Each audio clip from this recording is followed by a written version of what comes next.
Hi hello all welcome back to our Priya's lifestyle. இன்றைக்கி நம்ம சூப்பரான ஒரு சிக்கன் பிரியாணி எப்படி செய்யலான்றது தான் நான் இந்த வீடியோவில் காட்டுறேன். இந்த வீடியோவை பார்க்குறதுக்கு முன்னாடி நம்ம சேனலை ஃபஸ்ட்டு சப்ஸ்கிரைப் பண்ணிடுங்க. இப்போ வாங்க வீடியோக்குள்ளே போகலாம். இப்போ பார்த்திங்கன்னா குக்கர் எடுத்திருக்கேன். அதில் வந்து நீங்கள் நறுக்கி வச்ச வெங்காயத்தை வந்து நம்ம சேர்த்துக்கலாம். ஆனியன் வந்து நான் இந்த மாதிரி எடுத்து கட் பண்ணி வச்சுருக்கேன். அந்த ஆனியனை நம்ம இதில் சேர்த்துக்கலாம்.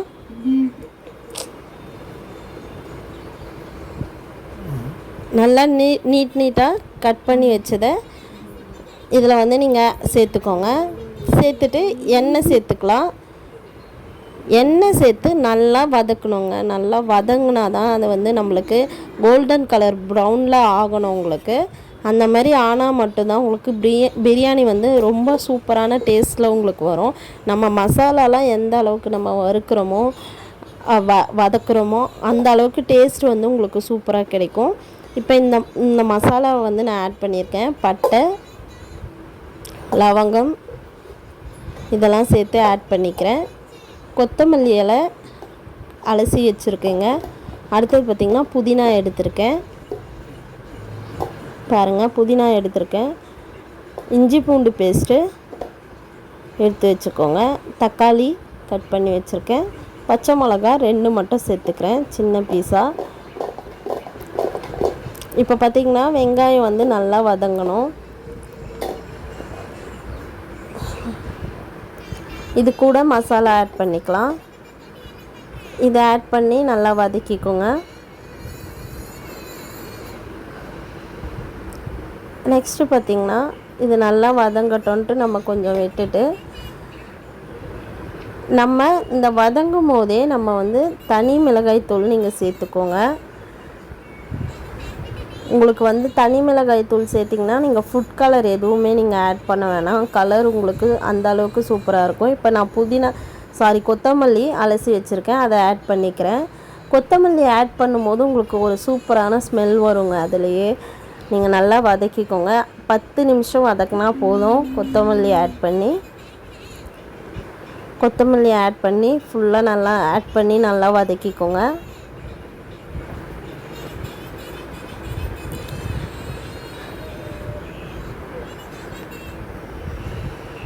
கொத்தமல்லி வதங்கினதுக்கப்புறம் நம்ம மிளகாய் தூள் சேர்த்துக்கலாம். இது கூடயே ஆயிலில் நீங்கள் சேர்க்கும் போது ஃபுல்லாக உங்களுக்கு லாஸ்ட் வரைக்கும் உங்களுக்கு கலராக அப்படியே இருக்கும் பிரியாணி. இப்போ பார்த்திங்கன்னா இந்த மாதிரி கிளறி விட்டுட்டு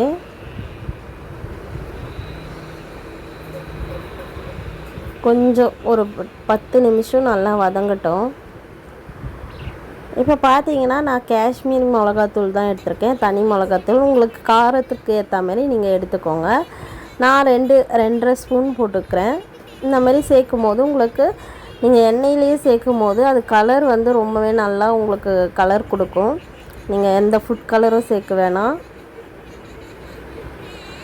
இப்போ இஞ்சி பூண்டு பேஸ்ட்டு சேர்த்துக்கிறேன்.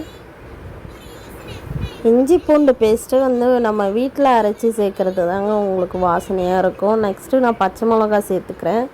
நம்ம இஞ்சி பூண்டு வந்து வீட்டில் அரைச்சி நம்ம சேர்க்கும் போது அது தனி ஸ்மெல்லுங்க. கடையில் வாங்கி நம்ம சேர்த்தோன்னா அது அந்தளவுக்கு ஸ்மெல் வராது. ஸோ முடிஞ்ச அளவுக்கு வீட்டில் அரைச்சி சேர்த்துக்க பாருங்கள்.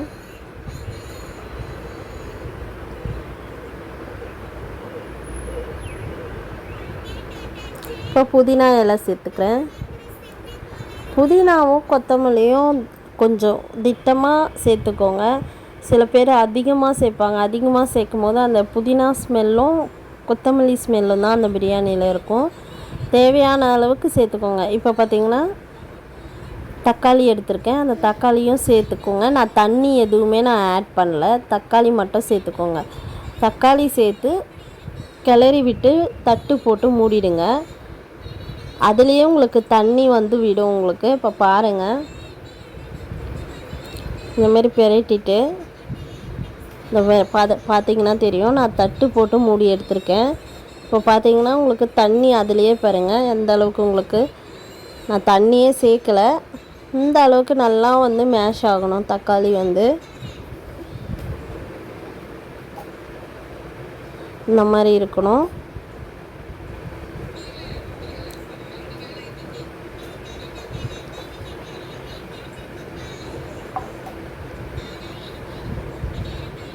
அடுத்தது பார்த்திங்கன்னா தயிர் எடுத்திருக்கேன். தயிர் வந்து சேர்த்துக்கோங்க. இப்போ நான் எடுத்திருக்க அளவு வந்து இப்போ ஒரு 3 பேர் சாப்பிட்ற அளவுக்கு நான் எடுத்திருக்கேன். அதனால் நான் அளவு எதுவும் நான் குறிப்பிட்டு சொல்லலை உங்களுக்கு. நீங்கள் உங்கள் வீட்டில் எந்த அளவுக்கு நான் டேஸ்ட்டு எப்படி செய்யணுன்ற ப்ரிப்ரேஷன் மட்டும்தான் உங்களுக்கு இதில் காட்டியிருக்கேன்.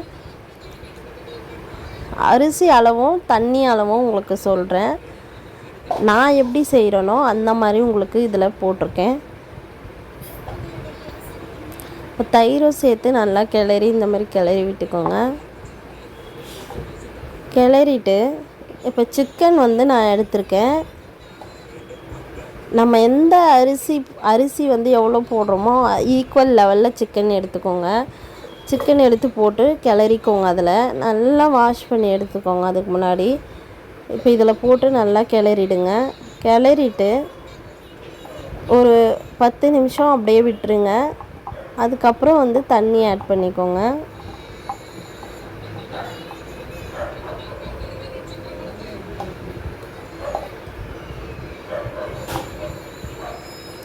தண்ணி வந்து இப்போ நான் இந்த டம்ளரில் அரிசி எடுத்துக்கிட்டேன். 2 டம்ளர் அரிசி. நான் 1 டம்ளர் அரிசிக்கு 1.5 டம்ளர் தண்ணி ஊற்றிக்கிறேன்.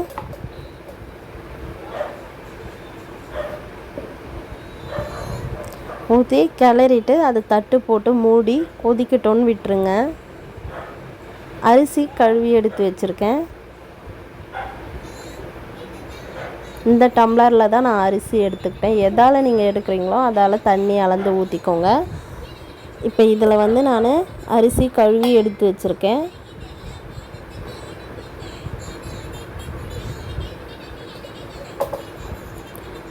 அந்த அரிசியை வந்து நம்ம இப்போ கொதிக்குது பாருங்கள் நல்லா. இப்போ சிக்கனும் வெந்திருக்கும் நல்லா. இப்போ இந்த டைமில் நீங்கள் உப்பு வந்து செக் பண்ணிக்கலாம். உப்பு எந்த அளவுக்கு இருக்குது அப்படின்னு சொல்லிட்டு செக் பண்ணி போட்டுக்கோங்க. ஏன்னா அது கொதிக்கும் போது தான் உங்களுக்கு தெரியும். இப்போ அரிசி ஆட் பண்ணியாச்சு. அரிசி ஆட் பண்ணி தட்டு போட்டு நான் மூடிக்கிறேன். இப்போது எடுத்துட்டு இந்த அரிசியும் தண்ணியும் சம அளவுக்கு வந்த உடனே ஆஃப் லெமன் எடுத்து நான் பிழிஞ்சு விட்டுக்கிறேன். ஆஃப் லெமன் எடுத்து பிழிஞ்சு விட்டு நீங்கள் கிளறும் போது சைடில் விட்டு கிளறணும். கரண்டியை நடுவில் விட்டு கிண்டினீங்கன்னா அரிசி உடைய ஆரம்பிச்சிரும். அதனால் சைடில் விட்டு கிளறுங்க. இல்லை நடுவில் வந்து நீங்கள் கரண்டி விட்டு லைட்டாக கிளறி விடுங்க. ஏன்னா வந்து ஃபுல்லாக சும்மா வந்து நம்ம பிரியாணி செய்யும் போது நம்ம அடிக்கடி வந்து கிளறினீங்கன்னா அரிசி வந்து உடைய ஆரம்பிச்சிடும். இப்போ திருப்பி வந்து தட்டு போட்டு மூடி டம் போட்டுருங்க. டம் இப்போ போடாதீங்க. டம் வந்து தண்ணி கொஞ்சம் ட்ரை ஆனதுக்கப்புறம் இந்த பதத்துக்கு வந்தோடனே ஸ்டவ் வந்து சிம்மில் வச்சுட்டு டம் போட்டு அதுக்கு மேலே வெயிட்டாக எதனா வச்சுருங்க. நான் இந்த மாதிரி தண்ணி வச்சுருக்கேன். இப்போ பார்த்தீங்கன்னா பாருங்கள், சூப்பராக குழையாமலே உங்களுக்கு கறியும் நல்லா வெந்திருக்கும். உங்களுக்கு ரைஸும் வந்து உங்களுக்கு குழையாமல் உதிரியாக சூப்பராக வருங்க. கண்டிப்பாக ட்ரை பண்ணுங்கள். நம்ம சேனலை சப்ஸ்கிரைப் பண்ணுங்கள்.